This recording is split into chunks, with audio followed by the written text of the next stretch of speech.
تعلم نفس ما اخفی لهم من قرۃ اعین، کسی نفس کو خبر نہیں ہے اپنے بندوں کے لیے آنکھوں کی ٹھنڈک کا سامان ہم نے کیسا چھپا کے رکھا ہوا ہے. تبھی تو شہداء کی کرامتیں اتنی ہیں. بہت سارے شہداء کے واقعات ہیں کہ دنیا سے جاتے ہوئے ان کو اللہ نے جنت دکھائی ہے، دنیا سے جاتے ہوئے جنت نظر آئی ہے، انہوں نے بتایا ہے لوگوں کو. میں اکثر اس موقع پر ایک واقعہ بیان کرتا ہوں. عبداللہ ابن مبارک رحمہ اللہ نے غالباً اپنی بہت بڑے محدث سے اپنی کتاب میں یہ واقعہ لکھا ہے. تاریخی واقعات ہوتے ہیں نا، انہوں نے لکھا کہ یہ عبداللہ ابن مبارک تبع تابعین کے دور کے امام حنیفہ کے شاگرد ہیں اور بہت بڑے محدث ہیں.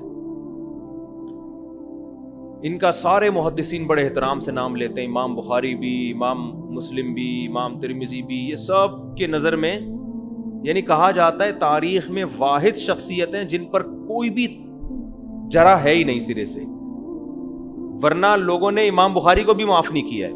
یہ جو بعض لوگ کیڑے نکالتے رہتے ہیں نا کہ فلاں نے فلاں کے بارے میں یہ کہا، فلاں نے فلاں کے بارے میں یہ کہا، لوگ بدگمان ہوتے ہیں بزرگوں سے، تو بھائی طنز تو امام بخاری پر بھی کیا ہے. اگر کوئی امام بخاری کے بارے میں نکال کے دکھانا چاہے نا فلاں نے امام بخاری کو یہ کہا، تو وہ ان پہ بھی ملتا ہے. تو صرف کتابوں کے حوالوں سے یہ ثابت کر دینا کہ فلاں نے فلاں پہ یہ نیگیٹو تبصرہ کیا ہے، اس سے اس کا فلاں کا برا ہونا ثابت نہیں ہوتا. اس میں یہ دیکھا جاتا ہے کہ یہ تبصرہ صحیح تھا یا غلط تھا، اس کو دلائل سے پرکھا جاتا ہے. لیکن آج بعض لوگ دنیا میں ایسے پیدا ہو گئے ہیں جن کا گندی مکھی کا کام گندگی پہ بیٹھنا ہوتا ہے نا، بس ان کا کام ہی یہی ہے. انہوں نے بڑے بڑے اہل اللہ، بڑے بڑے بزرگوں کی حیثیت کو ختم کر دیا ہے. تو خیر، لیکن یہ عبداللہ بن مبارک ایسے ہیں. تو غالباً ان کا واقعہ ہے یا کسی اور بزرگ کا، کیونکہ میں نے بعض واقعات 15 سال 20 سال پہلے پڑھے ہیں تو ان میں مجھے نام پوری طرح یاد نہیں ہے. تو انہوں نے اپنا واقعہ نقل کیا کہ ہم ایک لڑائی میں تھے میدان جہاد میں، تو ایک نوجوان، ہم اسے دیکھتے تھے دن میں روزہ رکھتا تھا، رات میں تہجد پڑھتا تھا، بہت تھوڑا آرام کرتا تھا، مجاہدین کی خدمت بہت کیا کرتا تھا، بہت زیادہ پرہیزگار تھا اور دن میں بڑی بہادری سے لڑتا. تو کئی دن ہو گئے، کئی ہفتے ہو گئے، ایک قلعہ فتح نہیں ہو کے دے رہا تھا. تو وہ کہتے ہیں کہ میری ڈیوٹی اس بندے کے ساتھ لگ گئی رات کو، کہ رات کو کچھ دیر یہ سوئے گا، میں پہرا دوں گا، پھر جب میں سوؤں گا تو یہ نوجوان پہرا دے گا. یہ عرب سے ایک کتاب چھپی ہے، اس کا نام ہے تہجد میں اٹھنے کے 100 طریقے. اس کتاب میں یہ واقع، میں پہلے عربی کتابوں کا ترجمہ کرتا تھا ایک ادارے کے لیے. عرب سے جو کتابیں آتی تھی نا عربی میں، تو وہ ادارے والے کیا کرتے تھے، بہت سے علماء لیتے تھے، میں بھی لیتا تھا، ان کا ہم اردو ترجمہ کر کے وہ کتابیں وہ پھر ادارے والے چھاپتے تھے. تو وہ ایک عرب عالم نے یہ کتاب لکھی، بڑی زبردست کتاب تھی. تو اس میں یہ واقعہ لکھا کہ اس نوجوان کے ساتھ ان کی رات گزارنی تھی انہوں نے. تو کیا ہوا، کہتے ہیں کہ ایک دن میں نے دیکھا کہ یہ سویا ہے، اور جب میں نے اس کو نیند سے بیدار کیا تو اٹھتے ہی رونا شروع کر دیا اس نے. تو میں نے کہا بھائی کیا ہو گیا؟ تو اس نے وہ منظر بتایا اپنا.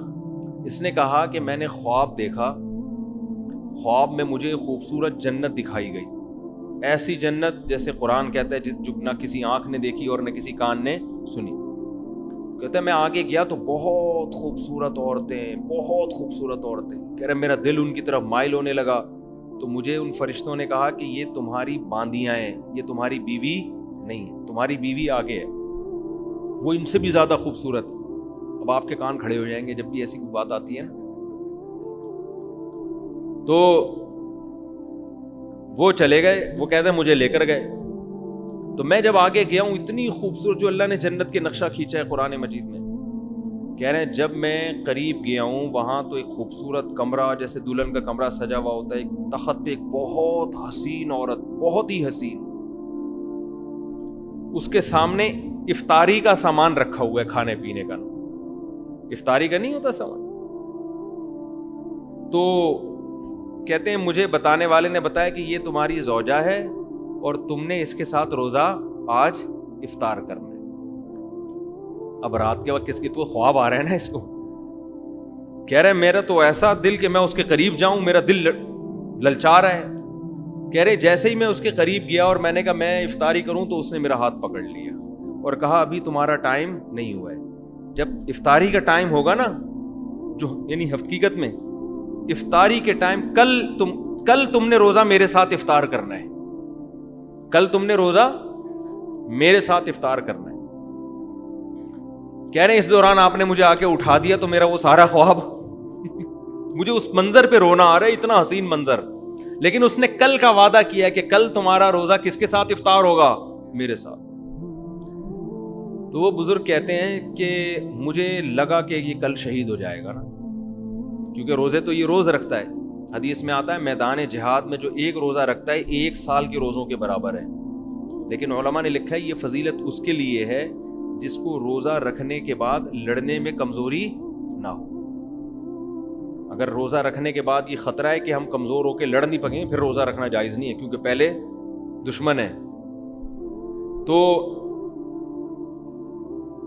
کہتے ہیں کہ یہ اس کا روزہ تھا تو میں سمجھ رہا تھا اب شہادت ہو جائے گی، اس کی کچھ بھی نہیں ہوا.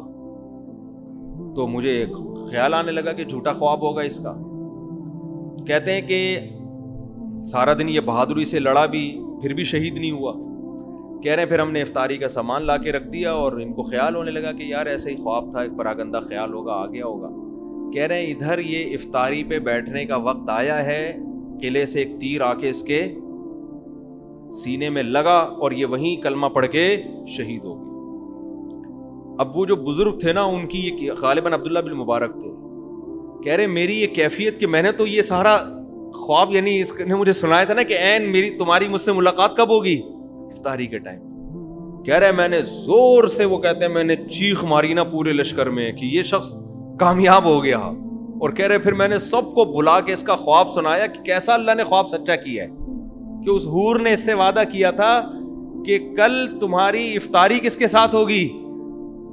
یہ مجاہدین کے ایک واقعات نہیں ہیں، مجاہدین کی تو کیونکہ وہ بہت زیادہ قربانی دے رہے ہوتے ہیں نا، تو ان کی کو اللہ کی طرف سے موٹیویشن دوسروں سے زیادہ ملتی ہے.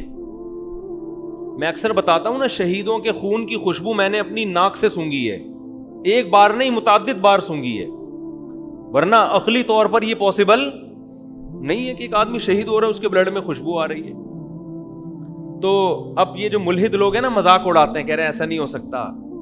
بھائی آپ جتنا مرضی مذاق اڑا لو، ہو سکتا ہے آپ سمجھ رہے ہو کہ میں جھوٹ بول رہا ہوں، جس نے سونگھی ہو وہ کیسے جٹلا سکتا ہے.